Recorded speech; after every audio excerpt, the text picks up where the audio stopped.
Antara kesalahan dalam memberi salam sekiranya salam itu diberi penuh dan ditambah perkataan ta'ala.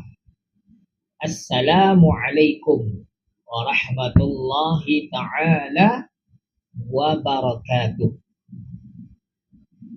Salam penuh yang biasa kita sebut Assalamualaikum warahmatullahi wabarakatuh. Tak ada ta'ala. Ya, kesejahteraan kepada kamu dan rahmat Allah dan keberkatannya kepada kamu. Kalau tambah ta'ala dan rahmat Allah ta'ala dan keberkatannya juga kepada kamu. Bila ditambah perkataan ta'ala, ada sebahagian yang melakukan kesilapan, dia akan tambah hi pula selepasnya. Jadi bunyinya begini. Assalamualaikum warahmatullahi ta'ala wa barakatuh.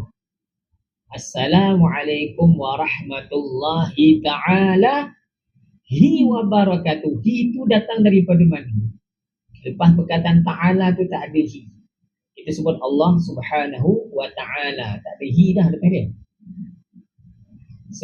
Kesejahteraan kepada kamu dan rahmat Allah ta'ala, hi dan keberkatannya. Ada hi kat situ. Jadi hi itu penambahan yang tidak ada asasnya dan tidak ada sumbernya, dan penambahan yang menyebabkan berlaku kesalahan pada ungkapan tersebut. Jadi kadang-kadang kalau kita nak bagi salam, nak nampak sikit ucapan salam kita berbeza daripada orang lain, tak ada masalah. Nak tambah ta'ala dan sebagainya, tak ada masalah. Yang menjadi masalah adalah janganlah bila kita tambah, kita tak pandai, kita menambah-nambah pula yang lain. Jadi warahmatullahi ta'ala hi wa barakatuh. Hi yang kedua itu tidak ada apa-apa fungsi kat situ, ya, dan tidak ada makna dan menyebabkan, jadi salahlah dari segi tata bahasa Arab, penambahan di situ salah. Yang betul Assalamualaikum warahmatullahi ta'ala wabarakatuh. Bukan Assalamualaikum warahmatullahi ta'ala wa barakatuh.